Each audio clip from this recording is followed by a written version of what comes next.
भारतीय कृषि।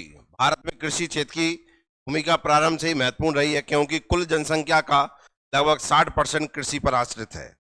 कुल जनसंख्या का कितना? 60%। कृषि भारतीय अर्थव्यवस्था का सबसे बड़ा असंगठित क्षेत्र है। कृषि क्षेत्र देश की कुल श्रम शक्ति के लगभग 49% लोगों के लिए रोजगार सृजन करता है। तो कृषि से कितने लोगों को रोजगार मिलता है? 49%। कितनी जनसंख्या लगी हुई है? 60। प्रथम पंचवर्षीय योजना 1 अप्रैल 1951 को प्रारंभ हुई, जिसमें कृषि को सर्वोच्च प्राथमिकता प्रदान की गई थी। देश का लगभग 55% कृषि क्षेत्र वर्षा पर निर्भर है, इसलिए भारतीय कृषि को मानसून का जुआ भी कहा जाता है। इसका जुआ? मानसून का जुआ कहते हैं। तो यही हमारे पिछड़ने का कारण भी है। और अन्य देशों में, अन्य देश जो छोटे छोटे हैं जिनमें कृषि नहीं होती, वे बढ़ गए, उनका कारण भी यही है, क्योंकि वो काय पर डिपेंड नहीं है? मानसून पर। प्राथमिक क्षेत्र के अंतर्गत कृषि, मत्स्य पालन, पशुपालन, बागवानी आदि आते हैं। तो ये सब पढ़ेंगे हम। कृषि पढ़ेंगे, मत्स्य पालन पढ़ेंगे, पशुपालन पढ़ेंगे, बागवानी पढ़ेंगे। हम इस सब चीजों को पढ़ेंगे। और पशुपालन फिर दूध भी आ जाएगा, और बागवानी में फूल भी आ जाएंगे, ठीक है ना, मसाले भी आ जाएंगे, हर चीज पढ़ेंगे इसमें हम। कृषि और भूमि की दृष्टि से विश्व में संयुक्त राज्य अमेरिका के पश्चात भारत का द्वितीय तथा चीन का तृतीय स्थान है। क्लियर है? तीन लगाए जाते हैं, ध्यान रखना। कृषि योग भूमि में फसल सबसे ज्यादा कहां निकल रही, वो बात अलग है। खाद्यान्न सबसे ज्यादा कहां निकल रहा है, ये अलग बात है। पर भूमि सबसे ज्यादा कहां है? अमेरिका में। फिर कहां है? भारत में। फिर कहां है? चाइना में। जनसंख्या की आवश्यकता की पूर्ति के लिए कृषि क्षेत्र में प्रति वर्ष 4% की दर से वृद्धि होनी चाहिए। कितने परसेंट की? प्रारंभ में कृषि क्षेत्र में वृद्धि दर लगभग 2.5% रही, जिसे 4% तक बढ़ाने की आवश्यकता है। भारत की 64.18% कृषि भूमि पर खाद्यान्न फसल उगाई जाती है। कितने पर? वर्ष 21-22 में खाद्यान्न फसल के अंतर्गत 130.5 मिलियन हेक्टेयर क्षेत्र आता है। भारत में कृषि क्षेत्र में मौसमी तथा छिपी प्रकार की बेरोजगारी पाई जाती है। मौसमी और छिपी प्रकार की बेरोजगारी ये काम है कृषि में। ये तो आप जानते हैं कि भारतीय कृषि को छिपी प्रकार की बेरोजगारी कहते हैं। छिपी प्रकार की बेरोजगारी का मतलब क्या होता है? पूरा घर लगो रहता है, घर में जितने हैं सबरे के सबरे लगे हैं, एक भी संभाल लेता है, 10 भी कम पड़ जाते हैं। पड़ जाते हैं कि नहीं पड़ जाते? पर क्या वो 10 के हिसाब से दे पा रही है? क्या नहीं दे पा रही? ठीक है ना। तो कृषि में हमेशा व्यक्ति की आवश्यकता होती है, और जबकि वो इतने व्यक्तियों की आवश्यकता के हिसाब से निकलती नहीं है। ठीक है ना। कृषि का महत्व देखिए। राष्ट्रीय अर्थव्यवस्था में कृषि के महत्व का मूल्यांकन अधोलिखित बिंदुओं के आधार पर किया जा सकता है। राष्ट्रीय आय में कृषि का अंश भारत के सकल घरेलू उत्पाद मतलब जीडीपी में कृषि तथा संबंध क्षेत्र का योगदान 1950-51 में 55.40% था। ठीक है ना। जो 22-23 में घटकर कहाँ गया? 18.3 हो गया। मतलब आजाद भाई थे जब कितना था? 50, और आज की दशा में कितना है? 18। इसका ये मतलब है कि भारत कृषि पर डिपेंड कम होता जा रहा है, उद्योग या सर्विस पे ज्यादा जाता है, और किसी देश के लिए ये सबसे अच्छा होता है। ठीक है ना। देश में कृषि एवं संबंध क्षेत्र का कुल जीवीए में अंश 2016, 17, 17, 18, 18, 19, 18, 18 और 17 1% रहा। ये छोड़ो। भारत में कृषि क्षेत्र में जीडीपी का 0.3% भाग कृषि शोध पर व्यय किया जाता है। ये इंपॉर्टेंट है। कितने सा भाग कर रहे हैं हम? 0.3। 0 पॉइंट इतने 0 पॉइंट कुछ हम वैज्ञानिक पे खर्च करते हैं, वैज्ञानिक रिसर्च पे, और अमेरिका इसका 4.5 खर्च करता है। सोचो, अभी हर चीज का रिसर्च वही होती रहती है। जबकि संयुक्त राज्य अमेरिका इसमें कितना? 4.0%। राष्ट्रीय किसान आयोग ने इसे 5% लाने का सुझाव दिया है। कितना लाएंगे? 5। और अभी 0 में ही चल रहा है, 0 पॉइंट में ही चल रहा है। लाने का लक्ष्य कितना है? 5। अमेरिका कितना कर रहा है? 4। वो 4 में इतना आंग है, तुम 5 कर लो। तुम समझ रहे हो ना? चंद माप खेती करे आओगे तुम। रोजगार की दृष्टि से कृषि का महत्व। देश में कुल रोजगार में कृषि तथा संबंध व्यवसाय का हिस्सा 48.9% है।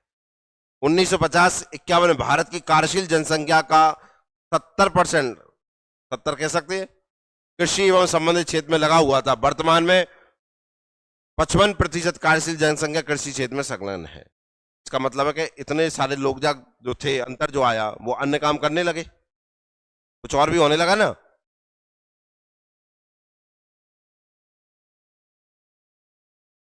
कुल रोजगार में कुल रोजगार में कृषि और व्यवसाय का 49% है। वर्तमान में प्रत्येक कार्यशील जनसंख्या कृषि क्षेत्र में संलग्न है। ये रोजगार दे रही है, ये जनसंख्या लगी हुई है।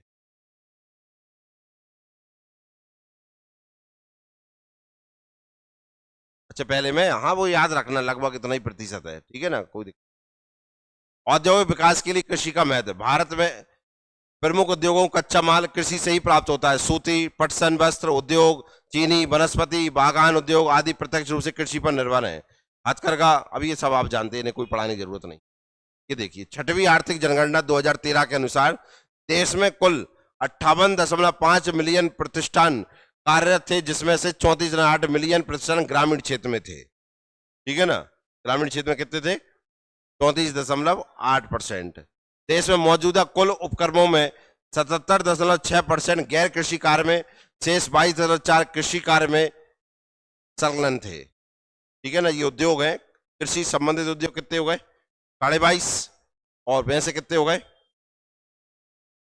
77। गैर कृषि हो गए। गैर कृषि मतलब कृषि संबंध नहीं रखते हैं। और कृषि पर निर्भर कितने हैं? अंतर्राष्ट्रीय व्यापार में कृषि क्षेत्र का महत्व देखिए। वर्ष 21-22 में देश के निर्यात में कृषि एवं संबंध वस्तुओं का योगदान 11.9% था, जो 22-23 में घटकर 11.6% हो गया। विगत वर्ष की तुलना में 0.3% की कमी दर्ज की गई।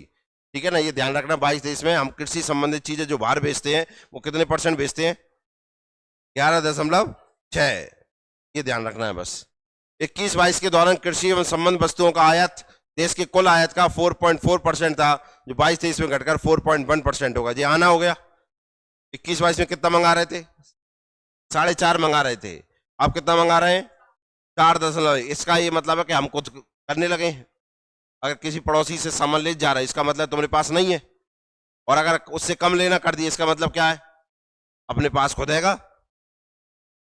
फलस्वरूप कृषि संबंधी वस्तुओं के आयात में 0.3% कमी दर्ज की गई। नोट देखिए, कृषि एवं संबंध उत्पादों में समुद्री उत्पादों को भी समाहित किया जाता है। इंपॉर्टेंट है, कृषि में ही किया जाता है। समुद्र में जो फसलें उगाई जाती हैं या समुद्र से जो चीजें प्राप्त होती हैं वे भी काम में की जाती हैं, कृषि में ही इंक्लूड की जाती हैं। भारत विश्व में कृषि उत्पादों के 10 अग्रणी निर्यातकों में से एक है।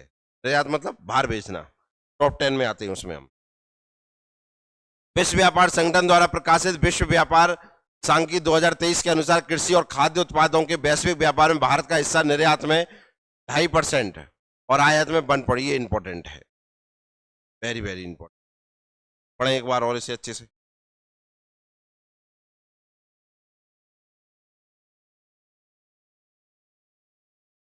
निर्यात मतलब बाहर कितना भेज रहे हैं? 2.5, और मंगा कितना रहे? 1.7। बस इतना ध्यान रखना है। कृषि एवं खाद्य पदार्थों के वैश्विक निर्यात में भारत वर्ष 2019 में 8वें स्थान से ऊपर उठकर वर्ष 2023 में 7वें स्थान पर। यह भी इंपॉर्टेंट है। क्या? कृषि एवं खाद्य पदार्थों के वैश्विक निर्यात में। निर्यात मतलब क्या होता है? बाहर भेजने में। कितने नंबर पे थे हम? 8वें पे। आप कितने पे आ गए? तो टॉप 10 में ही है कि नहीं है? वर्ष 2023 में कृषि एवं खाद्य पदार्थों के वैश्विक आयात में भारत का स्थान 8वां है। आयात में कौन सा है और जाने में कौन सा है? क्या 7वें नंबर पे रहे हैं? मंगा 8वें नंबर पे रहे हैं। कृषि एवं संबंध क्षेत्र का कुल जीवीए में अंश देखिए। 21-22 में कितना था? 22-23 में कितना है?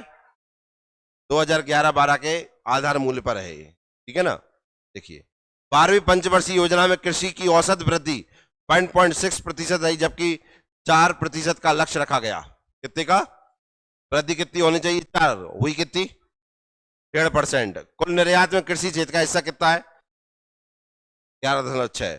22-23 के कृषिगत आयातों में सर्वाधिक योगदान खाद्य तेल का रहा है। ये ध्यान में रखना। हम विदेशों से जो चीजें मंगाते हैं कृषि संबंधित, उसमें सबसे ज्यादा क्या मंगाते हैं? तेल। और तेल में भी आप जानते, पाम तेल ज्यादा मंगा लेते हैं हम। अब वो 11 और 1 में उपयोग। खाद्य तेल कितना? 2.5-3% हो गया लगभग। 22-23 के कृषिगत निर्यातों में प्रमुख योगदान क्रमशः अनाज, समुद्री उत्पाद और मसालों का रहा है। निर्यातों में सबसे योगदान क्या करा? अनाज, समुद्री उत्पाद और मसालों। भारत सरकार ने 22 तक किसानों की आय को दोगुना करने का लक्ष्य निर्धारित किया था। 2022 तक मोदी सरकार ने। राष्ट्रीय आय में कृषि क्षेत्र का अंश निरंतर कम होना विकासशील अर्थव्यवस्था से विकसित अर्थव्यवस्था की ओर संक्रमण को दर्शाता है। यह ध्यान रखना। शुरुआत में बोला था हमने 50% थे हम हो गए कि नहीं हो गए? इंडिया विजन 2020 के लक्ष्य अनुसार जीडीपी में कृषि क्षेत्र का योगदान 6% निर्धारित किया गया था। ये इंपॉर्टेंट है। काय के अनुसार लक्ष्य जो रखा गया था वो कितना रखा गया है 6%।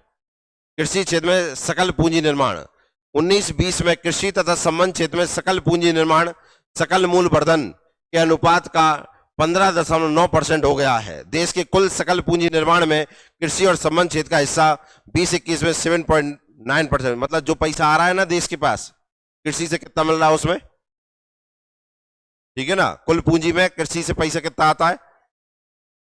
कृषि क्षेत्र में 80% से अधिक निवेश निजी क्षेत्र द्वारा किया जाता है। सरकार द्वारा कम, प्राइवेट सेक्टर द्वारा पैसा ज्यादा लगाया जा रहा है। तो आप देख रहे हैं ना, खाद आ रहा है, दवाइयां आ रही हैं, सरकार तो दे नहीं रही। कौन दे रही? प्राइवेट कंपनी दे रही है कि नहीं दे रही। इंडिया विजन 20 के लक्ष्य अनुसार जीडीपी में कृषि क्षेत्र कृषि और कुल भूमि की दृष्टि से विश्व 5 शीर्ष स्थान। सबसे ज्यादा जमीन किसके पास है? दूसरे नंबर, तीसरे पे, चौथे पे और 5वें पे। टॉप 5 का नाम याद रखना, आपसे क्रम पूछ सकता है, ठीक है। आजकल पीएससी को अच्छा लगता है क्रम पूछना। प्रतिशत की दृष्टि से कृषि और भूमि वाले 5 शीर्ष देखियो परसेंट के आधार पर। पहले नंबर पर कौन है? दूसरे पर, तीसरे पे, चौथे पे और 5वें पे, ठीक है ना। ये आपको ध्यान रखना। परसेंट अलग होता है, आंकड़े अलग हो जाते हैं, नंबर अलग होता है, जानते हो ना इतना तो आप। भारत के कृषि योग भूमिधारी 5 शीर्ष राज्य भी देखिए। सबसे ज्यादा भूमि किसके पास है कृषि? राजस्थान के। दूसरे नंबर पे, तीसरे पे, चौथे पे और लास्ट पे कर्नाटक है। मतलब लास्ट नहीं, मतलब 5वें पर। याद करना है भाई साहब, सबसे ज्यादा भूमि किसके पास है? सबसे बड़ा क्षेत्र भी है कि नहीं है? क्यों वहां पहले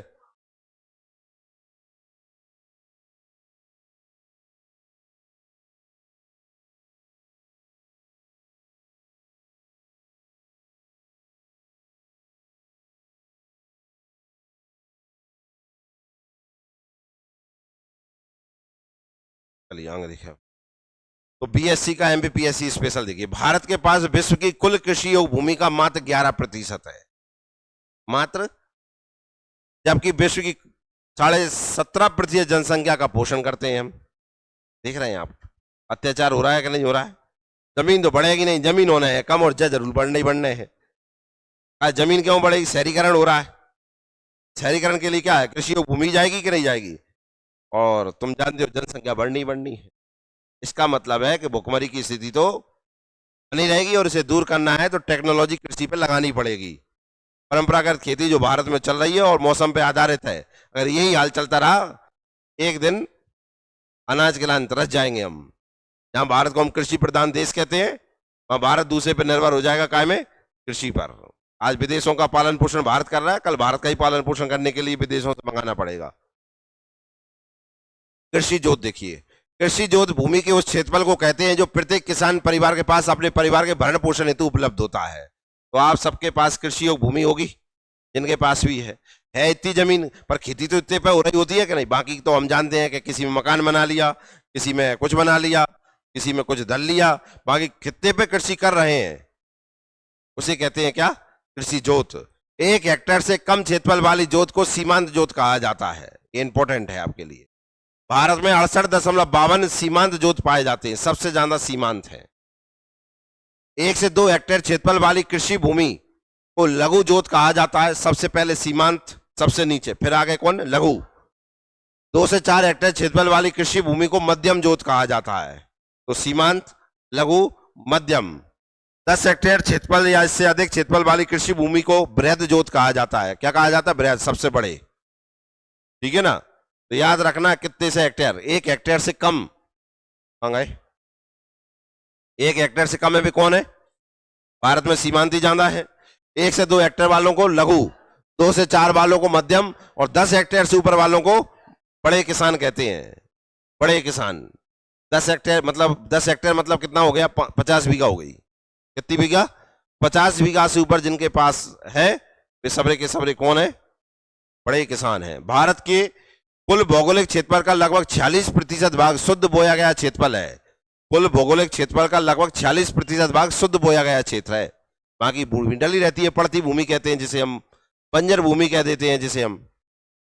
बृहद जोत को दृष्टि से प्रमुख राज्य नागालैंड। क्या? बृहद जोत मतलब सबसे बड़े किसान सबसे ज्यादा कहां है? अब जानते जनसंख्या ही नहीं है, लगा जमीन ही जमीन हैगी, तो नागालैंड, फिर पंजाब, फिर अरुणाचल प्रदेश, फिर ये बृहद जोत वाले हैं। सबसे ज्यादा बड़े किसान कहां देखने को मिलेंगे आप? नागालैंड में। ठीक है, फिर कहां मिलेंगे? पंजाब में, फिर और फिर लघु जोत की दृष्टि से प्रमुख राज्य देखिए, केरल। कौन? केरल, लक्षद्वीप, दमन एंड दीप, फिर है बिहार। भारत में 17.68% जोतों का आकार 1 से 2 हेक्टेयर के मध्य है। ठीक है ना? 1 से 2 हेक्टेयर में कौन आते हैं? लघु। वे कितने आते? 69, 68, 69 रहते ना, सबसे ज्यादा वे ही है। ये कितने हैं? 17। अब आओ काय पे? पशुपालन पे। कौन को पलवाएंगे? पशु को पलवाएंगे। देखियो, विश्व में भारत का पशुधन संख्या की दृष्टि से प्रथम स्थान है। सबसे ज्यादा पशु कहां है? भारत में। दूसरा स्थान ब्राजील का और तीसरा स्थान चीन। याद कर लो कौन कौन से हो गए, पढ़े।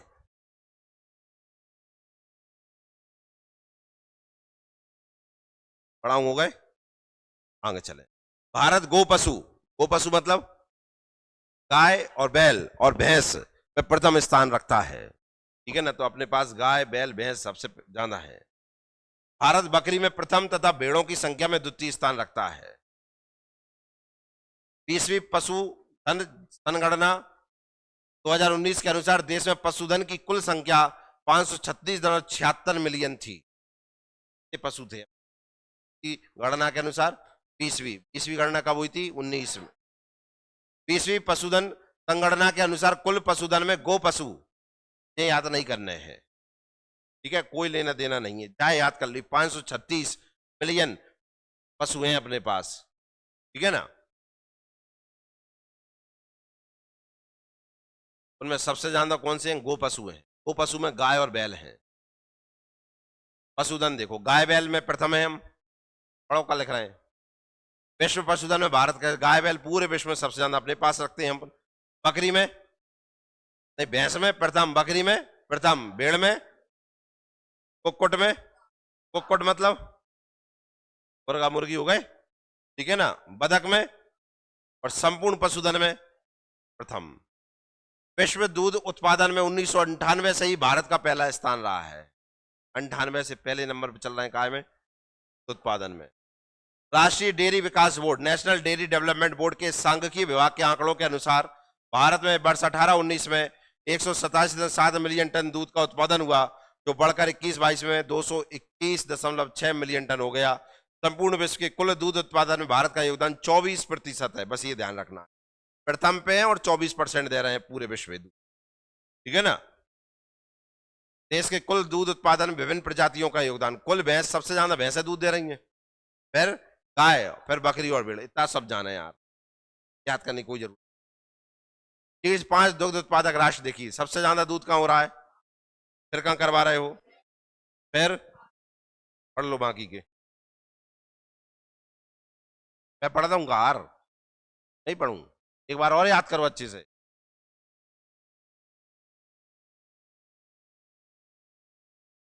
तक तो कम ही पढ़ पा रहे हो, तो याद हो जाना चाहिए, ऐसे पढ़ के बताओ करे। ठीक है, 5 गो पशु संख्या वाले राज्य करने याद। 5 जे इंपॉर्टेंट है। सबसे ज्यादा दूध कहां हो रहा है? राजस्थान भाई साहब में, है ना? तीसरे नंबर पे तुम कौन से पे हो? तीसरे पे मध्य प्रदेश, चौथे पे और 5वें पे आंध्र प्रदेश। ये जरूर वेरी वेरी इंपॉर्टेंट है। ठीक है ना? याद कर लेना प्रिय छात्रों।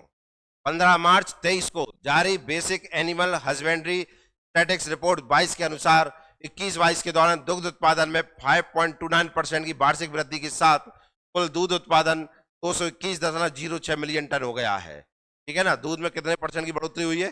5.29% की।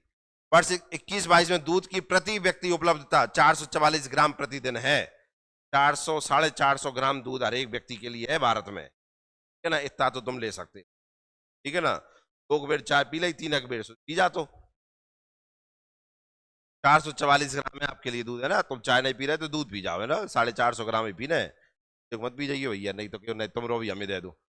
स्टेट और union territory animal husbandry department 2022 के अनुसार 21-22 में पशुधन उत्पाद में 129.60 बिलियन अंडे, ये तो कहा तो ना, नहीं संडे और मंडे कुछ खाओ, अंडे तो चाय नहीं पीते ना, अंडे खाते हैं, ऐसा मैंने सुन रखा है। मतलब है ना, चाय काय नहीं पी रहा है, अंडे में ज्यादा मजा आ रहा है उन्हें। 33.12 हजार टन ऊन और 9.29 मिलियन टन मांस का उत्पादन हुआ था। पशुओं का मांस तथा ऊन की प्राप्ति हेतु प्रजनन कराना स्टॉक फार्मिंग कहलाता है, ये ध्यान रखना। क्या कहलाता है? वेरी इंपॉर्टेंट हो गया आपके लिए। वर्तमान में देश में प्रोटीन की प्रति व्यक्ति दैनिक उपलब्धता लगभग 11.3 ग्राम है, जबकि इसका विश्व औसत 29 ग्राम है। भारत में कितना प्रोटीन मिल रहा है एक व्यक्ति को? इसमें कितना है? 29। देख लो आप, आपको प्रोटीन कितना मिल पा रहा है? मात्र 10। विश्व में कितना है? मतलब इसका ये मतलब है कि खाने में प्रोटीन की कमी तो है अपने इधर, और प्रोटीन की कमी इसका मतलब कुपोषण के शिकार तो हो तुम, ठीक है ना। इसलिए तुमने देखा होगा बिल्कुल गिरे से डरे रहते हैं। कुल पशुधन संख्या की दृष्टि देश में प्रथम, दूसरा एवं तीसरा स्थान क्रमशः उत्तर प्रदेश, राजस्थान और मध्य प्रदेश का है। कुल पशुधन में सबसे ज्यादा, फिर और 5 ऊन उत्पादक राज्य देख लीजिए, इंपॉर्टेंट है। ज्यादा ऊन का मिलेगी, फिर फिर फिर फिर हिमाचल सबसे ज्यादा, राजस्थान सेकंड पे, जम्मू कश्मीर, गुजरात, महाराष्ट्र और हिमाचल प्रदेश। ये 5 मांस उत्पादक राज्य देखिए, सबसे ज्यादा मांस कहाँ है? उत्तर प्रदेश में, फिर महाराष्ट्र में, फिर पश्चिम बंगाल, फिर आंध्र प्रदेश, फिर तेलंगाना। मांस में आ गए। अंडा कहाँ हो रहा है सबसे ज्यादा? अंडा आंध्र प्रदेश। पहले पहले याद जान रख लेना, पहले पहले ही पूछता है। मध्य प्रदेश का कोई नाम हो तो उसे ध्यान रख लेना, ठीक है ना। खैर हम जो उल्टे सीधे काम नहीं करते हैं, हम तो शुद्ध आत्मा वाले हैं, ठीक है ना। तो पहले पे कौन है? आंध्र प्रदेश, फिर कौन है? तमिलनाडु, फिर तेलंगाना, पश्चिम बंगाल, कर्नाटक। मतलब कुल मिलाकर देखा साउथ ही है ज्यादातर, अंडा में नहीं है। मत्स्य पालन देख लीजिए, भारत चीन के बाद दुनिया का तीसरा सबसे बड़ा मछली उत्पादक और दूसरा सबसे बड़ा जल कृषि देश है। मछली पालन में कौन से नंबर पे है? तीसरे में। और जल कृषि में दूसरा। भारत वैश्विक उत्पादन का 7.5% हिस्सा उत्पादन करता है। यह देश के सकल मूल्य वर्धन में, जीवीए में लगभग 1.5% और कृषि जीवीए में 6.5% से अधिक का योगदान है। जाए मत करो, जाए कर लो याद। भारत के वित्तीय वर्ष 2021 में 145 लाख टन रिकॉर्ड मछली उत्पादन किया था। 145 लाख टन। गए होते हैं जी पश्चिम बंगाल, बंगाल गए होगा, तटीय राज्यों में गए होगे कभी घूमने फिरने? मछली पहाड़ जैसी टिकी रहती हैं, पहाड़ होंगे ना, ऐसे कैसे मछली के ढेर लगे रहते हैं, बदबू आती है भयंकर, सड़ रही होती है, सूख रही होती है। घर के ले आओ करे वहां से, ठीक है ना, पैकेट पैक करा लाए मछली, ठीक है ना। मछली का आटा मिलता है वहां पर, ठीक है ना, मछली का तेल मिलता है वहां पर, आइए दिक्कत नहीं। तेल तो फायदा करता है कि नहीं करता है? नहीं करता, कोलेस्ट्रॉल हटा देता है। ओमेगा 3 मरीज को आते हैं ना, जो हार्ट पेशेंट वाले, हम कर रहे थे वहां तेल देते हैं, ठीक है ना। तुम्हें खाने ना पड़े, अलसी खाओ, अलसी बहुत लाभदायक होती है। वह अपन अंकुरित अनाज खाते हैं ना, उसमें अलसी खाओ। अलसी खाने से कभी कोलेस्ट्रॉल नहीं जमता है। जम गया है ना, गाय पर बिल्कुल धो देता है, कोलेस्ट्रॉल घटा देती है, ओमेगा 3 रहता है उसमें, ठीक है ना। आओ, मत्स्य पालन भारत में लगभग 28 मिलियन से अधिक लोगों को आजीविका उपलब्ध कराता है। भारत में आंध्र प्रदेश मछली का सबसे बड़ा उत्पादक है। मछली सबसे ज्यादा कहाँ हो रही है, और अंडा भी कहाँ हो रहा है। उसके बाद कौन है? पश्चिम बंगाल। मत्स्य पालन के लिए नए केसीसी धारकों की सीमा केवल 2 लाख है। मत्स्य पालन जो करते हैं उन्हें भी केसीसी है, पर मिलता कितना है? 2 लाख रुपया। मछली पालन करने वाले किसानों की ऋण संबंधी जरूरतों को पूरा करने के लिए भारत सरकार ने वित्तीय वर्ष 18-19 में मत्स्य पालन के लिए भी किसान क्रेडिट कार्ड की सुविधा का विस्तार किया है। 18-19 में केसीसी चालू कब हुआ था? 2000 में, 99-2000 में ही हुआ था। अटल बिहारी वाजपेयी सरकार ने चालू किया, पता है ना। मत्स्य पालन के लिए कब हुआ था? मोदी सरकार ने। मत्स्य पालन विभाग मत्स्य पालन, पशुपालन और डेयरी मंत्रालय द्वारा 5 वर्षों के लिए सभी राज्यों और केंद्र शासित प्रदेशों में कितने 20,050 करोड़ रुपए के निवेश से साथ प्रधानमंत्री मत्स्य संपदा योजना नाम की एक प्रमुख योजना चालू की गई है। ठीक है ना, कौन सी? प्रधानमंत्री मत्स्य संपदा योजना नाम की एक प्रमुख योजना चालू की गई। खैर ये पेपर में आने से रही, वो उसमें नाम से ही दिख रहा है, मत्स्य लिखा है। बागवानी, नाम तो सुना होगा बागवानी का। बागवानी के अंतर्गत निम्नलिखित का अध्ययन किया जाता है। सब्जी, इनके क्रम देखेंगे। फल, इनके क्रम देखेंगे। पुष्प और मसाला, तीनों के देखेंगे। राष्ट्रीय बागवानी बोर्ड की स्थापना कब हुई थी? 84 में। मुख्यालय कहां पर है? इंपॉर्टेंट हो गया बहुत, वेरी वेरी इंपॉर्टेंट। केंद्रीय बागवानी संस्थान की स्थापना कब हुई थी? मुख्यालय कहां है? मैजीफेमा, नागालैंड में है। केंद्रीय बागवानी संस्थान और राष्ट्रीय बागवानी केंद्र, और ये बोर्ड है और ये संस्थान है। ये कहां पर है? मैजीफेमा, नागालैंड में। तुम जान दो ऑप्शन में जे ना लिखो मैजीफेमा, ऐसा लगा विदेश में है। भारत के 3 नाम दे देंगे, उनमें से लगाए आएंगे, थोड़ी भारत में, विदेश का कहीं है।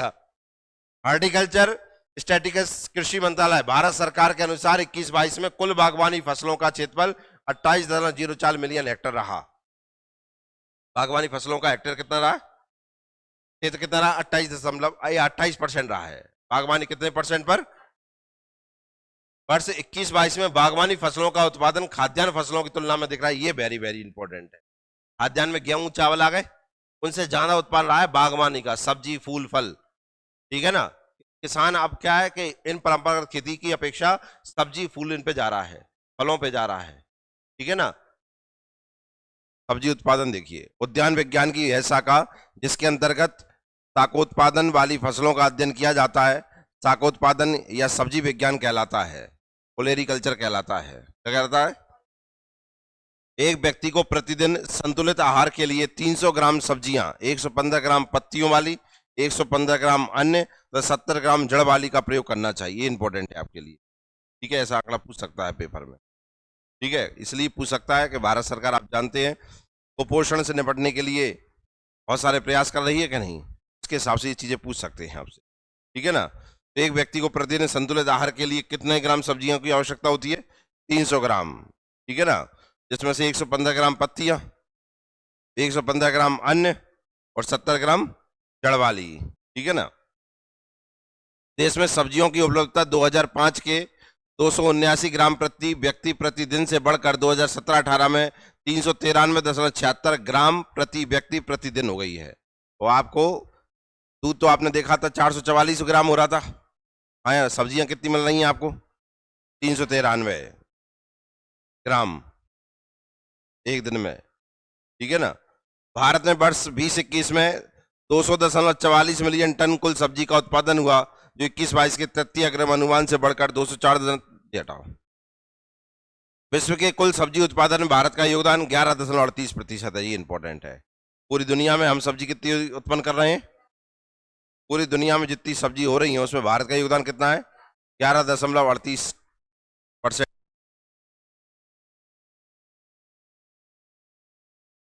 सब्जियों के उत्पादन की दृष्टि से भारत का विश्व में चीन के बाद दूसरा स्थान है। इंपॉर्टेंट है। सब्जियों में कौन से नंबर पे है? दूसरे स्थान। भारत विश्व में अदरक, प्याज, भिंडी के उत्पादन प्रथम स्थान पे है। काय में? ठीक है ना, ये सबसे ज्यादा अमृत हो रहे हैं। भारत विश्व में आलू, बैगन, लहसुन, मटर, पत्ता गोभी, फूल गोभी एवं टमाटर के उत्पादन के संदर्भ में दूसरे स्थान पर है। यार अब इतना तो नहीं पूछेगा वो। ठीक है ना, ये इंपॉर्टेंट है, ये ध्यान रखना आप। चने की हरी पत्तियों, हरी मटर, लोबिया, बथुआ, फूलगोभी आदि में समुचित मात्रा में प्रोटीन पाया जाता है। काशी लालिमा भिंडी की एक प्रजाति है जो ग्रीष्म एवं शीत ऋतु में उगाई जा सकती है। ये ध्यान रखना, काशी लालिमा किसकी प्रजाति है भाई, ये नाम ध्यान रखना। ठीक है ना। शीर्ष 5 सब्जी उत्पादक राज्य, सबसे ज्यादा सब्जी कहाँ हो रही है? उत्तर प्रदेश में। उधर का याद नहीं रखना, इधर का ही ध्यान है। सबसे ज्यादा सब्जी कहाँ हो रही है? फिर बस तीसरे नंबर पे हमें सब्जी में मध्य प्रदेश। ठीक है ना। अब अपना स्पेशल देखो। जवाहरलाल नेहरू विश्वविद्यालय नई दिल्ली के वैज्ञानिकों द्वारा स्वदेशी तकनीक से आनुवांशिक रूप से परिवर्तित आलू जीएम पोटैटो का विकास किया गया। इसमें सामान्य आलू की तुलना में 40% से अधिक प्रोटीन पाया जाता है। आलू में तो आपने देखा हुआ कार्बोहाइड्रेट पाया जाता है, इसमें क्या पाया जा रहा है? प्रोटीन पाया जा रहा है। तो 40% प्रोटीन पाया जाता है। वैसे आलू में क्या मिलता है? कार्बोहाइड्रेट। ये कौन सा आलू है? GM potato. आलू के आलू को चौलाई पौधे के एक जीन AM1 के साथ अनुवांशिक अभियांत्रिकी का उपयोग कर परिवर्तित किया गया है। हाँ, ये इंपॉर्टेंट है, यहां से आपको बहुत सारे स्पेशल मिलेगा। भारत को मसालों का घर कहा जाता है। किसका घर? ये तो आप जानते हैं, शुरुआत से ही कहा जाता है। आधे गुलाम तो जय के बत्तल बन गए हम। मसाले नहीं गुलाम बनाए थे कि नहीं बनाए थे? भारत में केरल राज्य को कई प्रकार के मसालों फसलों के उगाए जाने के कारण मसालों का बागान भी कहा जाता है। किसको? केरल को। भारत को मसालों का घर और मसालों का बागान किसे कहते हैं? केरल को कहते हैं। केरल में काली मिर्च, इलायची, अदरक, लहसुन, हल्दी, मिर्च के अतिरिक्त पत्ती और बीज वाले मसालों का उत्पादन होता है। वर्तमान में भारत मसालों और मसालों के उत्पादन का सबसे बड़ा उत्पादक, उपभोक्ता और निर्यातक है। ये नई चीजें में अपन लेंगे, ठीक है। पैदा भी ज्यादा हो रही है, अभी ज्यादा रहे हैं और भेज भी ज्यादा रहे हैं। भारत में वर्ष 21-22 में मसालों का उत्पादन नहीं रहा है। भारत में मसालों की उत्पादन नहीं रही है। विश्व मसाला व्यापार में भारत की हिस्सेदारी लगभग कितनी है? 10%। सब्जी में 11% थी, मसालों में। संसार के 4 सबसे बड़े मसाला उत्पादक राष्ट्र देखिए कौन से? भारत पहले पे ही है, पर दूसरे नंबर पे इथोपिया, ठीक है ना, फिर तीसरे पर तुर्की और फिर बांग्लादेश। पहले पे भारत, फिर और फिर मेथी एवं सौंफ के उत्पादन में क्रमशः राजस्थान व गुजरात का देश में पहला स्थान है। काय में? ये नहीं पूछ रहे तुमसे, है ना, ये मेथी मेथी पूछेंगे कहा रहे। देश में मसालों के संपूर्ण निर्यात में काली मिर्च एवं हल्दी का योगदान 50% से अधिक है। मतलब सोचो हम कितना बाहर भेज रहे हैं, कहाँ भेज रहे हैं। सबसे ज्यादा मसालों में हम सबसे विदेश में सबसे ज्यादा क्या भेजते हैं? तुम जानते हो काली मिर्च ने गुलाम बनाया था कि नहीं? मसालों की रानी कौन है? काली मिर्च है, इसने गुलाम बना दिए। खाते हो तुम? हम नहीं खाए सर, हमें पैदा ही इतनी हो रही, बाहर भेज देते हैं, तो इसे भेज रहे हैं 50%। यहाँ के खाने लगेंगे तो फिर सब लोग जही ना दल लेंगे। ये जो लाल मिर्च होती है ना, उसकी अपेक्षा ये ज्यादा फायदेमंद होती है, वो नुकसानदायक होती है। आपने देखा हार्ट पेशेंट होते हैं, लाल मिर्च मना कर देते हैं, मतलब कोई ना कोई नुकसान तो पहुंचाती है, ये नहीं पहुंचाती। काली मिर्च को मसालों का राजा तथा काला सोना भी कहा जाता है। काला सोना, कोयल लगाया हो तुम, ठीक है ना। किसे कहा जाता है? काली मिर्च को। मसालों की रानी उपमा इलायची को प्रदान की गई है। मसालों की रानी कौन है? इलायची। और राजा कौन है? बताओ। लौंग का होएगा फिर। लौंगे का क्या फिर? उष्ण और आर्द्र जलवायु, 200 सेंटीमीटर वार्षिक वर्षा, 1100 से 1300 मीटर तक ऊंचाई की पहाड़ी ढाल और 15 डिग्री से 30 डिग्री सेल्सियस तक के वार्षिक ताप परिसर वाले क्षेत्र में काली मिर्च की फसल अच्छी होती है। उगा लेना आप। विश्व में काली मिर्च के उत्पादन भारत का प्रथम स्थान है। द्वितीय, तृतीय और चतुर्थ स्थान पर है थाईलैंड, चीन और इथोपिया। काय में? काली मिर्च। अपना ही ध्यान रख लो, अपन कौन से पे हैं? पहले। बस भारत हर साल लगभग 1200 टन कच्ची हींग का उत्पादन आयात करता है, क्योंकि अपने इधर हींग बहुत कम होती है। हींग अफगानिस्तान वगैरह में ज्यादा होती है, ठंडे क्षेत्रों में, ठीक है ना। भारत वर्तमान में अपने हींग के कुल उत्पादन का 40% उपभोग करता है। कितना? ठीक है ना भैया। अक्टूबर 20 में भारत ने हींग के पौधे की पहली बार खेती की थी। लियो, कहां पर? बताए थे शायद उत्तराखंड में बताई थी शायद, या हिमाचल में, कहां पे बताई थी? हैं? चंबल में? चंबल में खेती हींग की? हाँ, वही मुझे ऐसा ध्यान आ रहा है, अभी देखते हैं। हिमाचल प्रदेश में स्थित CSIR हिमालय जैव संपदा प्रौद्योगिकी संस्थान पालमपुर द्वारा लाहौर घाटी में पहली बार हींग की खेती गई। कहां पर? हिमाचल में, ठीक है ना। जम्मू कश्मीर कह रही, देख रहे हैं आप। 2019 में BBC की एक रिपोर्ट में पाया गया भारत हींग के आयात के लिए ज्यादातर अफगानिस्तान, कजाकिस्तान, उज्बेकिस्तान पर निर्भर करता है, ठीक है ना। खेती बड़ी कठिन है इसकी। आओ 5 मसाला उत्पादक राज्य। सबसे ज्यादा मसाला मध्य प्रदेश में हो रहा है। कितना हो रहा है? 3.53। हाँ, केरल का पढ़ते थे, अब मध्य प्रदेश आ रहा है, ठीक है ना। फिर पढ़ नहीं पाओ यार ढंग से तुम, पढ़ना लाइन से दोबारा। पहले पर, फिर फिर फिर और फिर पढ़ लिया? पढ़ो एक बार और। आपने अंदर पढ़ो, अंदर पढ़ लो, है ना, याद कर लो।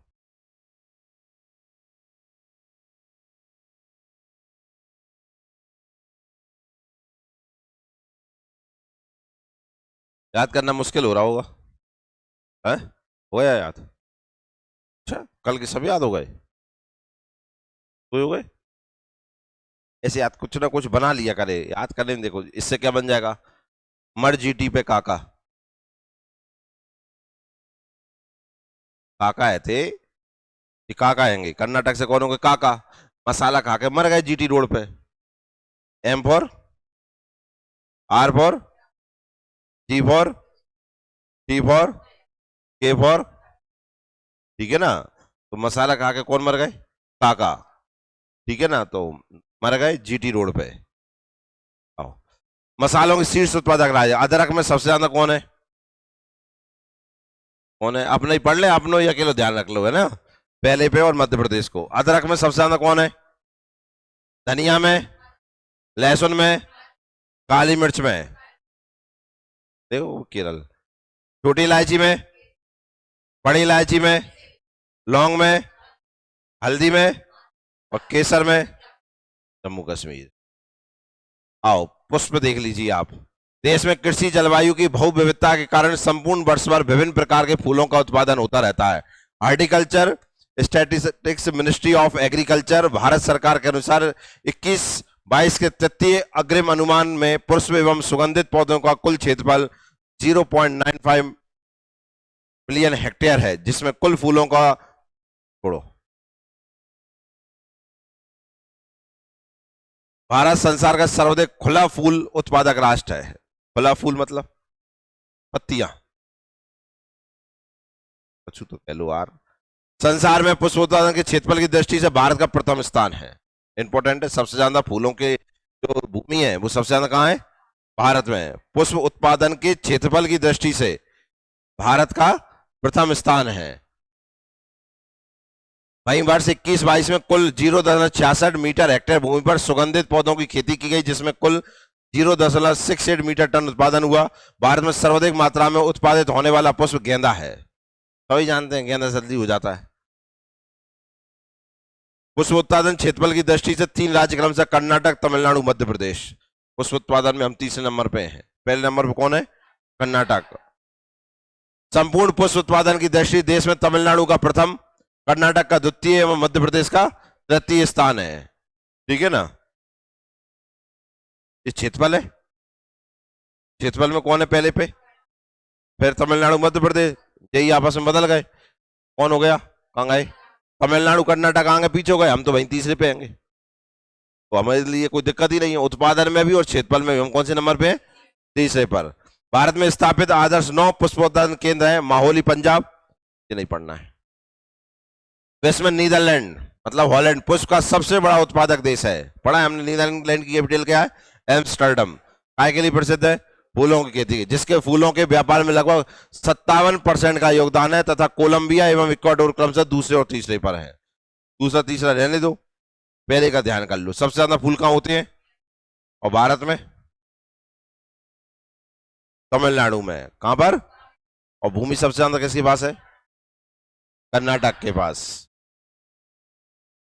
पायरेथम नामक पदार्थ जो कि मच्छर मारने की दवा के रूप में प्रयुक्त किया जाता है, गुलदाउदी तथा गेंदा के पुष्प से प्राप्त किया जाता है, ठीक है ना भैया। तो गेंदा के फूल को जला दिया करे, मच्छर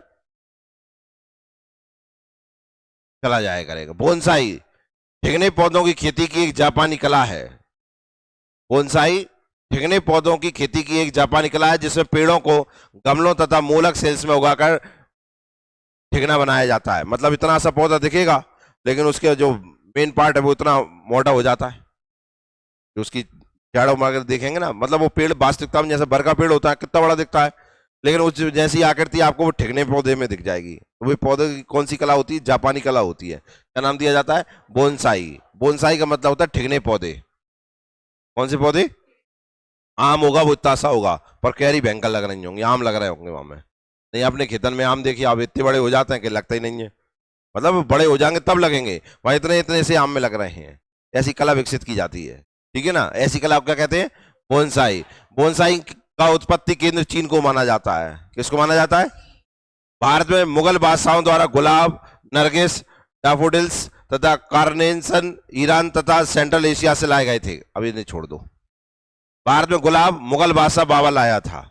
अभी पता है? पता है क्या ना? नहीं है? अरे यार कैसी बातें कर रहे हो? तुम्हें राष्ट्रपति भवन में, आप जानते हो ना वो नाम बदल दिया उसका, तो वहां पे बगीचा था, उसके क्या नाम था उसका? मुगल गार्डन है ना? मुगल गार्डन था ना, वहां सबसे ज्यादा गुलाब तो थे ही, मुगल काल में लगाए गए थे वो। गुलाबों को फूलों का राजा की उपमा दी जाती है। देश में सर्वाधिक क्षेत्रफल में चमेली पुष्प की खेती की जाती है। विश्व पुष्प बाजार में भारत की हिस्सेदारी लगभग 0.4% की है। ठीक है ना? खैर ये तो पेपर में आने से रहे। संसार में सर्वाधिक पुष्प आयातक राष्ट्र कौन सा है? जर्मनी और नीदरलैंड। संसार में प्रति व्यक्ति सर्वाधिक फूलों की खपत कहां होती है? स्विट्जरलैंड। सबसे ज्यादा फूल जहां खाते होंगे शायद। अरुणाचल प्रदेश को वनस्पति तथा प्राणी जातियों की समृद्धता और व्यापक जैविधता के कारण इसे प्रकृति का गुप्त खजाना, अरुणाचल प्रदेश को क्या? प्रकृति का गुप्त खजाना और ऑर्किड की विविध फसलों का घर की संज्ञा प्रदान। ये तो मैंने पढ़ा है ऑर्किड का, ये शायद आपको पता हो। हाँ, नया नाम मिल गया। प्रकृति का गुप्त खजाना किसको कहते हैं? अरुणाचल प्रदेश को। और ये ऑर्किड की विविध किस्मों का घर कहा जाता है किसको? अरुणाचल प्रदेश को। ठीक है ना? सफेद फूल होते हैं ना ऑर्किड के, देखिए। देख क्या करोगे यार? आओ फल पढ़ लें हम। फलों में देखो, संयुक्त राष्ट्र के खाद्य और कृषि संगठन FAO के अनुसार भारत विश्व में फलों के उत्पादन में दूसरा, उसमें और फल में, सब्जी में दूसरा, पहले चीन है। क्या नाम है पहले? हम खुला फूल में है पहले पर, है ना? वैसे नीदरलैंड पहले पे है। विश्व में फल उत्पादन में शीर्ष स्थान के कौन रखता है? चाइना। सबसे ज्यादा फल कहां हो रहे हैं? चाइना में। 2021 में कुल फलों के उत्पादन, ये नहीं पढ़ना है। आओ, भारत में शीर्ष फल उत्पादक क्षेत्रफल वाले राज्य, केवल क्षेत्रफल, सबसे ज्यादा फलों का क्षेत्रफल कहां पर है? महाराष्ट्र। फिर फिर मध्य प्रदेश। फूल में हम तीसरे पे थे, फल में हो गए चौथे पे। पहले फूल आता है कि फल आता है? फूल पहले आता है तो तीसरा है, फल बाद में आता है तो चौथे है। ठीक है ना? यानी फल आ रहा हो तो पहले। भारत में संसार का 40.37% आम, 43.67% पपीता, 17.5 नींबू और 25.5 केला का उत्पादन होता है। मतलब आम सबसे ज्यादा हो रहा है। आम हो रहा है कि नहीं? भारत सर्वाधिक उत्पादन वाले राज्य देखो, उत्पादन वाले फल सबसे ज्यादा कौन सा होता है? केला, फिर आम, फिर और फिर अमरूद। तुम तो बस इतना से ध्यान रखो, भारत में सबसे पहला दूसरा याद रख लो बस। सबसे ज्यादा क्या होते हैं? केला, केला, फिर आम। भारत सर्वाधिक क्षेत्रफल पर उत्पादन किए जाने वाले फल है कौन सा? आम। आम ज्यादा उगाए जाते हैं। केला का एक पेड़ में मुलक हो जाते हैं। ठीक है ना? भाई कम जगह में बहुत हो जाते हैं ना। तो सबसे ज्यादा क्षेत्रफल में कौन सी फसल की जाती है फल में? आम। सबसे ज्यादा पैदा क्या हो जाता है? लगाए आम जाते हो, केला जाता है। ठीक है ना? और जमीन है कौन के पास? महाराष्ट्र के पास ज्यादा। ठीक है?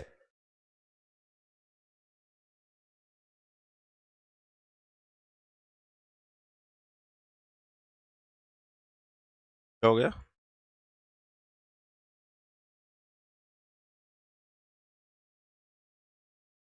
हाँ, तो ये तो दिया है हमारे पास। आम कितना संसार का कितना है? 40। पपीता कितना है? 43। नींबू कितना है? 17। और केला कितना है? 25।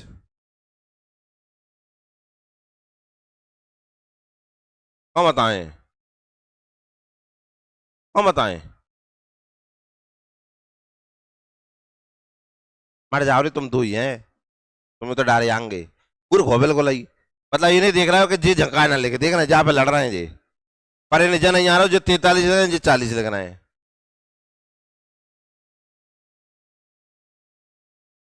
मतलब जाए उठा के झनक दे हम, फिर तो संतुष्ट हो जाओगे। मतलब दिक्कत का हो गई जी, आप पहले लिख रहे हैं।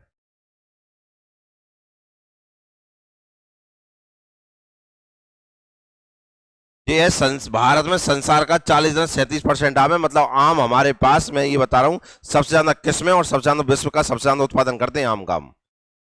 ठीक है ना। पपीता तो और भी देश कर रहे हैं, पर आम और कहीं होता ही नहीं। आपको पढ़ाया गया है ना, आम सबसे ज्यादा हम ही भेजते हैं विदेशों में। मैंने ये बोल रहा हूं, सबसे ज्यादा आम जो रहता है विदेशों में भारत पहुंचाता है। और एक आम तो आप जानते हो, नाम भूल गया मैं उसका, केवल मध्य प्रदेश में होता है। कौन सा? कौन सा? कौन सा? नाम सही नहीं पड़ रहा है कान में। नूरजहां? नहीं नहीं नहीं नहीं नहीं, नूरजहां नहीं है। नूरजहां माला वो जबलपुर में है ना, 2-3 लाख रुपये किलो मिलता है वो। नहीं पड़ा? नहीं पता? अरे कैसे आदमी हो? अरे यार, आम ही नहीं देख पाए ऐसे तुम। 3 लाख रुपया से 5 लाख रुपया किलो मिलता है। कैसे हो? पता नहीं है? नहीं है पता तो तुम मत करो पता। विश्व के 3 शीर्ष फल उत्पादक राष्ट्र, सोच कर देखो पेड़ की और बगीचा की रखवाली कैसे हो रही होगी। बंदूक ले खड़े नहीं थे। ये आम हम देखते हैं पीले कलर का होता है, वो नहीं होता पीले कलर का, वो होता है बैगनी कलर का, शुगर फ्री पूरी तरीके से, बहुत ही ज्यादा टेस्टी, बहुत ही मीठा और बहुत ही विटामिन वाला होता है। विश्व के 3 शीर्ष फल उत्पादक राष्ट्र देखिए। आम, केला, अमरूद कहां हो रहे हैं सबसे ज्यादा? पपीता कहां हो रहे हैं? पढ़त रहे हो वार्तानाकार, पढ़ लो अच्छे से, भारत याद कर लो अकेला। नींबू, सेब में 5वें स्थान पे भारत हैंगे। भारत पढ़ना है, ठीक है ना। पहला देखो, या तो हम मिलेंगे या चाइना मिलेगा, या तो हम मिलेंगे, मतलब 99% यही है, या तो भारत या चीन। और अगर तीसरे की बात आई तो यूएसए जाएगा अधिकतर। अंगूर कहां पर हो रहे हैं? चीन। हम कौन से पर हैं? 7वें पर। संतरा, ब्राजील। हम कौन से पे हैं? दूसरे पर। नारियल, और हम, नारियल सबसे ज्यादा कहां होते हैं? इंडोनेशिया में। विश्व के शीर्ष 5 खाद्यान्न उत्पादक राष्ट्र, प्रथम चीन, द्वितीय यूएसए, तृतीय भारत, चतुर्थ रसिया। खाद्यान्न समझ गए? गेहूं, चावल सबसे ज्यादा कहां होते हैं? चाइना में। हम कौन से पे हैं? तीसरे पर। भारत के शीर्ष 3 खाद्यान्न उत्पादक राज्य, सबसे ज्यादा उत्तर प्रदेश, पता है ना ये तो। सेकंड पे अपन, थर्ड पे पंजाब। आओ थोड़ी भारत में कृषि की अलग अलग नाम, जो आप कुछ नाम पहली बार सुनेंगे खेतियों के। पहली खेती कौन सी है? Cover crop. नाम सुना है कवर क्रॉप का? कैसी होती है? आओ देखो। ऐसी फसलें भूमि को ढककर रखती हैं तथा भूमि को क्षरण से बचाती हैं। इसकी जड़ें मिट्टी में जाल की तरह फैल जाती हैं, जिससे वर्षा के कारण मिट्टी का कटाव कम होता है। जैसे उड़द, मूंगफली, पैराग्रास, शकरकंद, लोबिया, ये कहलाती है कौन सी फसल? कौन सी? Cover crop. अगली है कौन सी? समोच्च कृषि या काउंटर क्रॉप। समोच्च रेखाओं पर या इन रेखाओं के अनुरूप उगाई जाने वाली फसलें काउंटर क्रॉप कहलाती है, जिसका मुख्य उद्देश्य भूमि तथा जल संरक्षण होता है। लाइन से ऐसी, ठीक है ना। तो मिट्टी को अपने पास पकड़ के रखती हैं। आपने देखा होगा कि नदियां या तालाब जो रहते हैं, तालाब अधिकतर तालाबों की बाउंड्री जो रहती है उनपे पेड़ उगाए जाते हैं। इसके कारण क्या होता है? मिट्टी का कटाव नहीं होता, मिट्टी बंधी रहती है ऐसे। अगली कौन सी है? बॉर्डर या गार्ड क्रॉप। कुछ फसलें खेत के बॉर्डर के रूप में या जंतुओं से सुरक्षा हेतु मुख्य फसलों के चारों ओर बॉर्डर के रूप में उगाई जाती हैं। ऐसी फसलें प्रायः कांटेदार होती हैं। चने के खेत के चारों ओर कुसुम परें इसी उद्देश्य से लगाई जाती हैं। मतलब फसल है तो दूसरी चारों तरफ ऐसी फसल लगा दो कि कोई घुस ही ना पाए, ठीक है ना। अब गांव में क्या करते हैं? फसल तो नहीं लगाते हैं, तो आप जानते कांटेदार वृक्ष लगा देते हैं, या कांटेदार वृक्ष को तोड़कर लगा देते हैं। तो आप गांव में आपने देखा होगा तो बार कहते हैं अपने इधर, ठीक है ना। बगानी फसलें नारियल, ताड़, सुपारी, काकुआ, काजू, चाय, कॉफी एवं रबर को क्या किया जाता है? बगानी फसलें कहा जाता है। कौन सी? अगली कौन सी है? कैच या इमरजेंसी क्रॉप। देखना इमरजेंसी क्रॉप भी होती हैं जब मुख्य फसल असफल सिद्ध होती है। मुख्य फसल गेहूं हो गई, चना हो गए, तब आकस्मिक रूप से ऐसी फसलें आगामी ऋतु को पकड़ने के लिए उगाई जाती हैं, ठीक है ना, बो दो भैया, जैसे सब्जी है वो तो जल्दी हो जाएंगी। फिर आती है कौन सी, ट्रैप क्रॉप, ऐसी फसलों को उगाकर मृदा जनित हानिकारक जीव जैसे परजीवी, खरपतवार या कटी पतंग को फंसाया जाता है। मतलब फसलें ऐसी होती हैं, इन्हें पकड़ लेते हैं और मार देते हैं। जैसे क्या लिखा है, ओरेंचे को तुलेंसियस कुल पौधे द्वारा, स्ट्राइगा को सोरगम द्वारा, कॉटन रेड बग को कपास के चारों ओर भिंडी उगाकर नियंत्रित तथा फंसाया जाता है। देख रहे हैं आप, कपास होता है, कपास में कीड़ा लगता है, उसे बचाने के लिए उसके चारों का लगाई जाती है, भिंडी लगाई जाती है। ठीक है ना, ऐसी चने की खेती होती है। चने में क्या होता है, चना है, इल्ली लगती है ज्यादा, तो उसमें सरसों लगा देते हैं, या बीच बीच में कुछ लकड़ी गाड़ देते हैं, सोयाबीन में भी गाड़ दें, चिड़ियाँ आएंगी, बैठेंगी, इल्ली खा जाएंगी। तो ऐसी कुछ फसलें भी होती हैं जिन्हें क्या है, ऐसे जीव पलते हैं इनमें जो यहां से खाना प्राप्त कर लेते हैं, जो जे बच जाती हैं। ठीक है ना। अगली कौन सी है, एनर्जी क्रॉप, तरल ऊर्जा प्राप्त करने के लिए खेती की जाती है। गन्ना, आलू, मक्का, टिपियोका या जेट्रोफा, इन्हें कहते हैं कौन सी, एनर्जी क्रॉप। कौन सी, नाम ध्यान रख लीजिए, पेपर में पूछा इनमें से कौन सी एनर्जी क्रॉप नहीं है, नहीं तुम कहो एनर्जी, एनर्जी सबसे मिलता है। एनर्जी का मतलब यहां पे क्या है, तरल, लिक्विड। अनुवांशिक संशोधित फसल, जीएम फसल के वे फसल हैं जिनमें अनुवांशिक पदार्थ में बदलाव कर मनोवांछित गुणों से युक्त फसल को प्राप्त किया जाता है। जीएम तकनीक का प्रयोग सबसे पहले 1990 में किया गया। इसके द्वारा सर्वप्रथम टमाटर की जीएम फसल को सन 1994 में संयुक्त राज्य अमेरिका में प्राप्त किया गया। आपके लिए क्वेश्चन आया था बैगन का, ध्यान है, पीएससी में, क्या फायदे हैं। नहीं आया था, क्या आया था पहले जो बता दो, पढ़ा था तुमने, कब आया था, तुमसे तो अच्छा मैं ही हूँ यार, पेपर तुम दे तो याद मुझे रहे थे। अनुवांशिक फसलें, या उसमें नाम आया था कि इसमें आप जानते हैं कि रोग कम लगते हैं, फसलों का उत्पादन अच्छा होता है। इनमें से कौन सा गलत है ये पूछा था, पढ़ ली है ना पीएससी में। जैविक कृषि, सिक्किम देश का पहला संपूर्ण जैविक कृषि वाला राज्य बन गया। राज्य में लगभग 75,000 हेक्टेयर भूमि में सिर्फ जैविक खेती होने लगी है। तो आप सब जानते हैं सबसे ज्यादा, मतलब सिक्किम देश का पहला संपूर्ण जैविक कृषि वाला राज्य, और सबसे ज्यादा जैविक कृषि होती कहां है, मध्य प्रदेश में। एकीकृत कृषि प्रणाली, ऐसी पद्धति जिसमें फसलों उत्पादन के साथ साथ फल, फूल व सब्जी उत्पादन, पशुपालन, मत्स्य पालन, मधुमक्खी पालन और वानिकी आदि को भी कृषि के साथ एकीकृत किया जाता है। तो कहलाती है वो कौन सी, एकीकृत कृषि प्रणाली। ठीक है ना, आजकल तो सब ऐसे ही करने लगे, एक फसल के साथ वहां आप किसान गाय भैंस भी पाल रहा है, दूध बेच रहा है, फल भी लगा रहा है, बागानी फसलें भी करता है और मुख्य फसल भी करता है। ऐसी फसलों को क्या कहते हैं, एकीकृत कृषि प्रणाली, या शॉर्ट फॉर्म में कहें तो आईएफएस। जीरो टिलेज प्रणाली, कृषि की वह प्रणाली जिसमें फसलों को काटने के बाद उसके अवशेष को खेत में ही छोड़ दिया जाता है, जिससे उर्वरक की बचत होती है तथा खेत को बार बार जोतने की जरूरत नहीं पड़ती है। ऐसी को क्या कहलाता है, जीरो टिलेज प्रणाली कहलाती है। क्या कहलाती है, जैसे गेहूं को तो जला दिया जाता है, कुछ फसलें ऐसी होती हैं जैसे उड़द वगैरह होती है, नहीं होती तो ऐसी छोड़ देते हैं। इससे क्या फायदा मिल जाता है, उड़द की फसल देखी है कब होती है,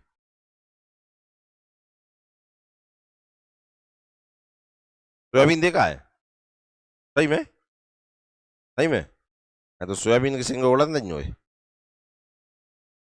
सोयाबीन की खेती करेंगे तो उड़द की खेती अब होगी कि नहीं होगी, अब बरसात के बाद कब बोएगो, सोयाबीन और उड़द बोएंगे।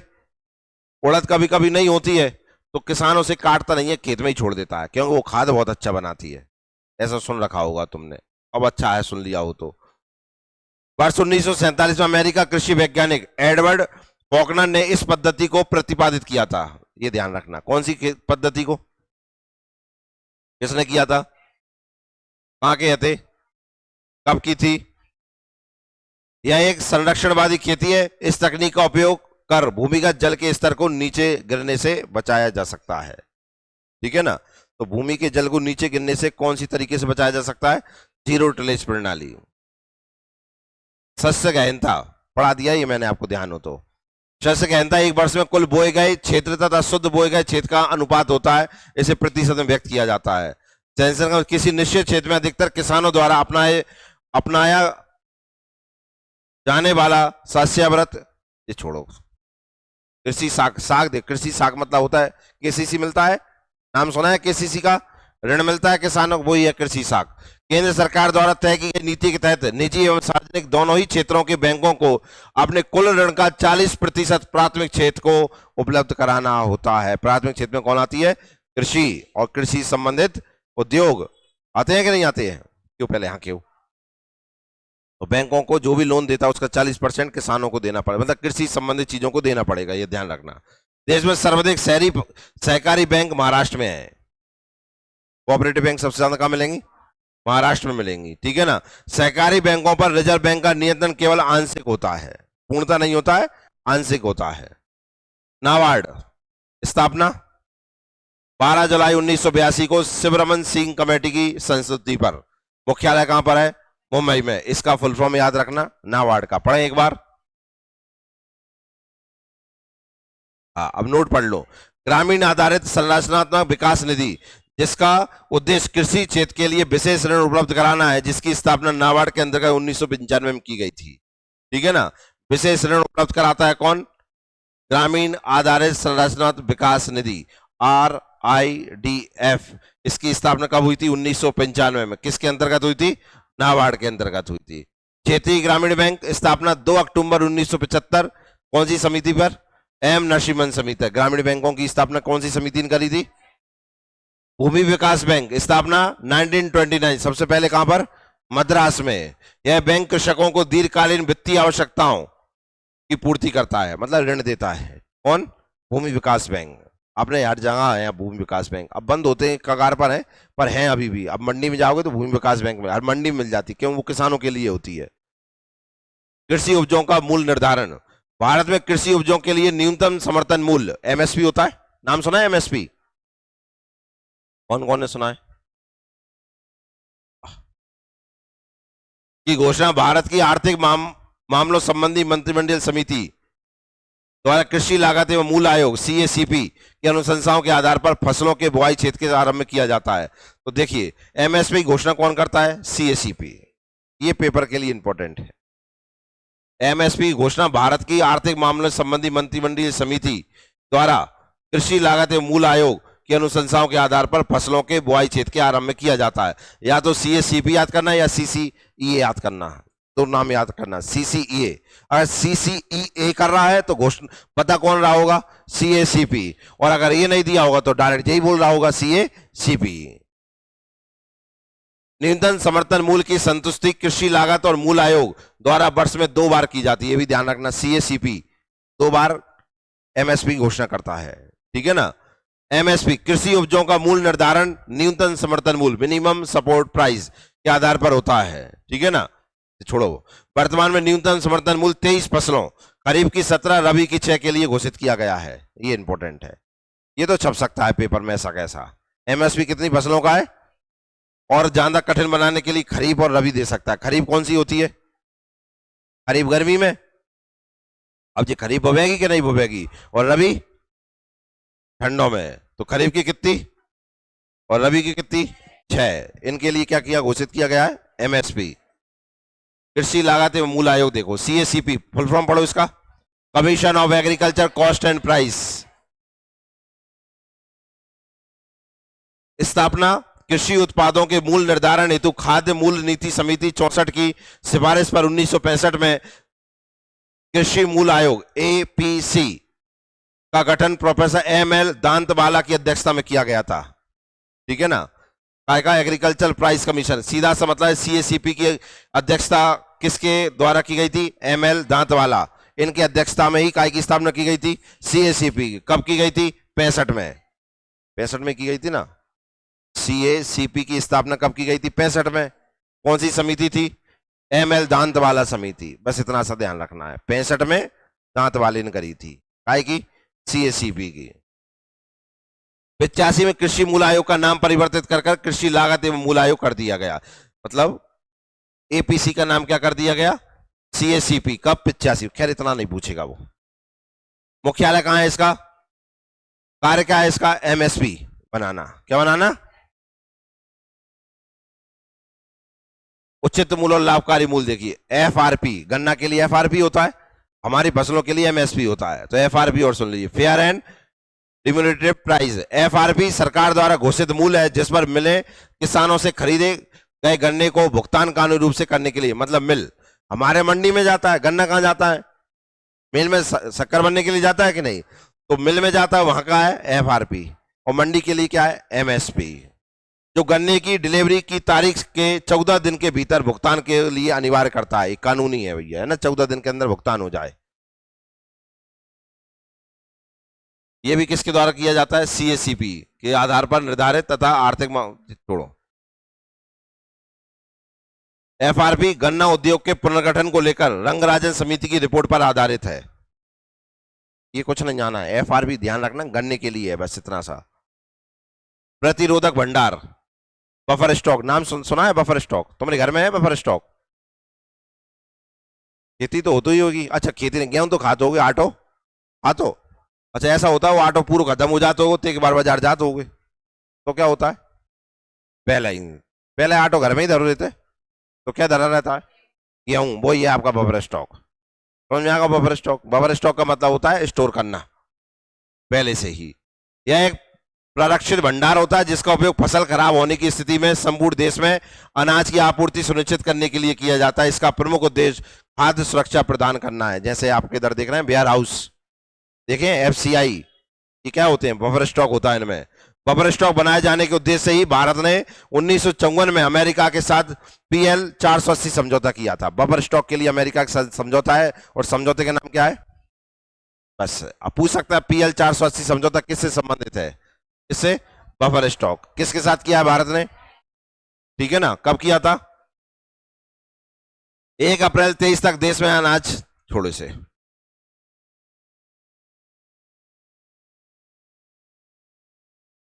अभिजीत सेन समिति की संतुष्टि देखिए, अभिजीत सेन समिति की संतुष्टि, सरकार ने समर्थन मूल्य निर्धारण के लिए अभिजीत सेन के नेतृत्व में वर्ष 1997 में इस समिति का गठन किया था। समर्थन मूल्य के लिए, समर्थन मूल्य मतलब क्या हो जाता है? एमएसपी हो जाती है? नहीं होता है क्यों? हाँ, उसे एक बार और लाने के लिए, उस पर और चर्चा करने के लिए कौन सी समिति बनाई गई थी? अभिजीत सेन समिति। इस समिति ने न्यूनतम समर्थन मूल्य में निम्न मदों की शामिल किया था: प्रत्यक्ष कृषि लागत, अप्रत्यक्ष कृषि लागत, बस ये ध्यान रखना है, केवल इतना सा ध्यान रखना है। एमएसपी को पुनर्निर्धारित करने के लिए कौन सी समिति बनी थी? अभिजीत सेन समिति, ठीक है ना। सहकारी विपणन, कोऑपरेटिव मार्केटिंग देखिए, सहकारी विपणन व्यवस्था एक ऐसी पद्धति है जिसके अंतर्गत कृषक एवं उत्पादकों द्वारा उत्पादित फसलों को, उत्पादों को उपभोक्ताओं तक पहुंचाने संबंधी सभी क्रियाकलाप शामिल होते हैं। खैर ये छोड़ो इसको। सहकारी विपणन ढांचा, नाफेड का नाम सुना है? कृषि संबंधित काम करता है। पूर्ण नाम क्या है? राष्ट्रीय कृषि सहकारी विपणन भारतीय संघ। स्थापना 2 अक्टूबर 1958। बस ये दोनों चीजें ध्यान रखना। स्थापना कब हुई थी? 1958। पूरा नाम क्या है नाफेड का? National agriculture cooperative marketing federation of India limited, NAFED, ठीक है ना। नाफेड अनाज खरीदता है, क्या खरीदता है? अनाज खरीदता है, मार्केटिंग करता है, बीज उपलब्ध कराता है किसानों को। सरकारी सरकारी बीज आते हैं ना, कौन उपलब्ध कराता है? नाफेड कराता है, ठीक है ना।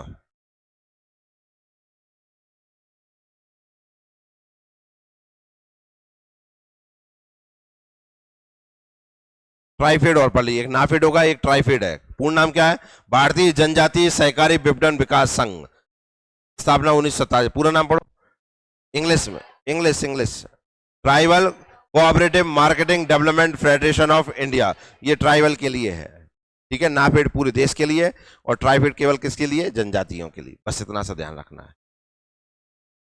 देखो लिख रहा है ना, जनजातीय लोगों का शोषण रोकने के लिए किया, स्थापना काय की गई थी? ट्राइफेड की। कृषि संबंधित विभिन्न क्रांतियां, पहली कौन सी है? हरित क्रांति। भारत के संदर्भ में हरित क्रांति का तात्पर्य 66-67 के नई कृषि नीति में अपनाए गए अधिक उपज वाले बीजों एवं बहुफसली कार्यक्रम के फलस्वरूप उत्पादों में तीव्र वृद्धि से है। सभी पता है हरित क्रांति का मतलब कहा से? फसलों से, और फसलों में भी कहा से? ज्यादा पैदावार हो, कम क्षेत्र में ज्यादा पैदावार। 1968 में जब भारत में पहली बार 120 लाख टन गेहूं से 50 लाख टन की बढ़त से कुल 170 लाख टन गेहूं पैदा हुआ, तो अमेरिका वैज्ञानिक डॉक्टर विलियम गार्ड ने इसे हरित क्रांति की संज्ञा प्रदान की। भारत में पैदा हुआ, दिख रहा है ना, पढ़ो इसको ऊपर वाली लाइन को।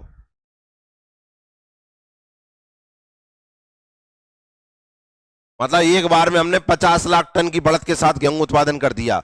ऐसा जब हुआ तो अमेरिकी वैज्ञानिक डॉक्टर विलियम गार्ड ने इसे क्या नाम दिया?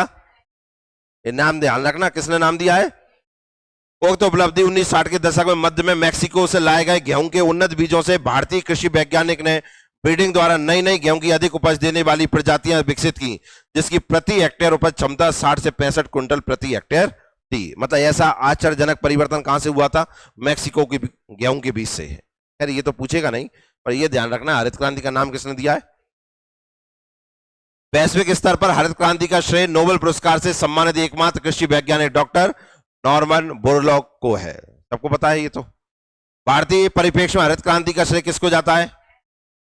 हरित क्रांति का प्रभाव संपूर्ण भारत में न होकर केवल क्षेत्र विशेष तथा पंजाब, हरियाणा, पश्चिम उत्तर प्रदेश, गंगानगर आदि तक सीमित रह गया। ठीक है ना? हरित क्रांति का, हरित क्रांति 2 कब आई? 6 में, अप्रैल 2006। इसका उद्देश्य कृषि उत्पादन को वर्ष 2015 तक दोगुना। Very very and very most important है। आपके सिलेबस में हरित क्रांति सेकंड और उसकी उपलब्धियां दी गई हैं, तो इसे इंपॉर्टेंट है आपके लिए। तो ये खत्म। श्वेत क्रांति सबने देखी है, क्या इससे संबंधित है? दूध से। कौन व्यक्ति जुड़ा हुआ है इससे? वर्ग स्कुरियन हुआ, ठीक है ना? ऑपरेशन फ्लड इससे संबंधित है।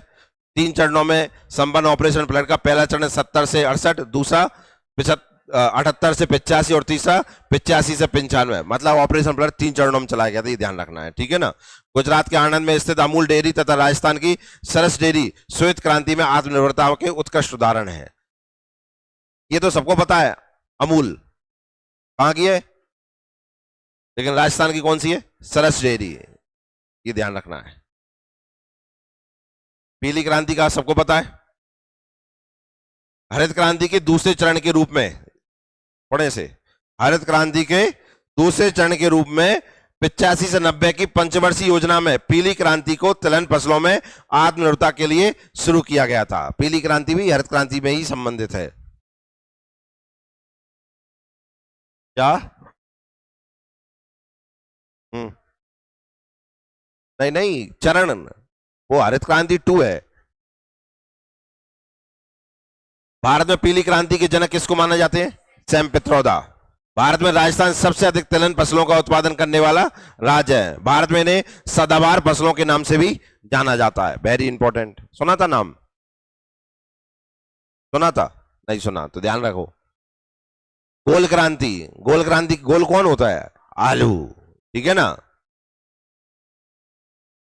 उत्तर प्रदेश आलू के उत्पादन में अग्रणी राज्य। वैश्विक स्तर भारत का आलू उत्पादन में दूसरा, पहले नंबर पे चाइना है। केंद्रीय आलू अनुसंधान संस्थान सभी पता है शिमला में है। कहां पर है? ये आलू की किस्में दी हैं, उसका ले पूछे तो। नीली क्रांति के जनक के रूप में किसे? अरुण कृष्णन हीरालाल चौधरी को जाना जाता है, ठीक है ना? अब ये जनक याद रखने पड़ेंगे आपको, ठीक है ना? मछली सबसे ज्यादा कहां हो रही है? कर्नाटक में। केंद्रीय मछली अनुसंधान केंद्र की स्थापना कहां की गई है? मुंबई में। नीली क्रांति की शुरुआत कहां से मानी जाती है? चीन विश्व में सबसे अधिक मछली और अन्य समुद्री उत्पादों का उत्पादन है। समुद्र से संबंधित जो भी खावे पीवे की चीजें कहां हो रही है? चीन में ही हो रही है, वे ही खा रहे हैं। गुलाबी क्रांति का संबंधित है झींगा मछली, मतलब केकड़े देखे? हाँ भाई, झींगा मछली है, इसे गुलाबी क्रांति। भारत संसार का सबसे बड़ा झींगा मछली निर्यातक राष्ट्र है। देख देख बड़े केकड़े मिलते हैं, पता नहीं कैसे खा जाते हैं।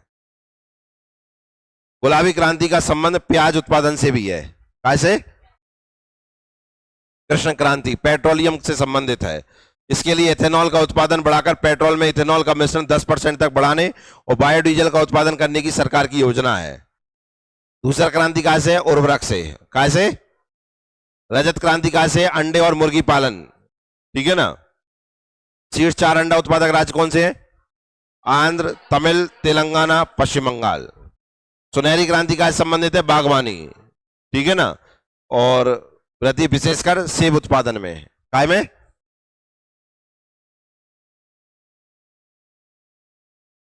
इंद्रधनुष क्रांति जुलाई 2000 में नई राष्ट्रीय कृषि नीति घोषणा में हरित, पीली, नीली, लाल, गुलाबी, भूरी और अन्य सभी क्रांतियों को मिलाकर इस क्रांति की शुरू किया गया। सबरी क्रांति मिलाकर बन गई। इंद्र, उसमें क्या है, सबरे कलर होते हैं कि नहीं, तो सबरी क्रांतियों को मिला के कब बना दिया, कब बनाया, 2000 में। सदाबहार क्रांति देश के सालाना खाद्यान्न उत्पादन को मौजूदा स्तर से दुगुना करने, 400 मिलियन टन के लक्ष्य को प्राप्त करने हेतु प्रारंभ की गई कौन सी, सदाबहार क्रांति का लक्ष्य कितना है, 420 मिलियन टन। लाल क्रांति, टमाटर और मांस। भारत में लाल क्रांति की जनक कौन है, विशाल तिवारी। टमाटर का सबसे बड़ा उत्पादक राज्य कौन है, महाराष्ट्र। और मांस का सबसे बड़ा उत्पादक राज्य। अन्य कृषि क्रांतियां, भूरी क्रांति कृषि उर्वरकों एवं रसायनों से आत्मनिर्भरता के लिए भूरी क्रांति की, जिसे दूसरा क्रांति कहा गया। हरित सोना क्रांति पूर्वोत्तर भारत में बांस के उत्पादन में वृद्धि के लिए इसे शुरू किया गया, कौन सी, बादामी क्रांति मसाला उत्पादन में आत्मनिर्भर बनाने के लिए शुरू किया गया, कौन सी, बादामी का संबंधित है मसाला से। स्वर्ण रेशा क्रांति का से है, जूट से। ग्रीन गोल्ड क्रांति का से है, चाय से। व्हाइट गोल्ड क्रांति का से है, कपास से। सदाबहार क्रांति समग्र कृषि, खाद्यान्न देखा ना अभी, 420 मिलियन टन। सैफरॉन क्रांति, केसर, सैफरॉन किसे कहते हैं, केसर से। खत्म, कृषि खत्म।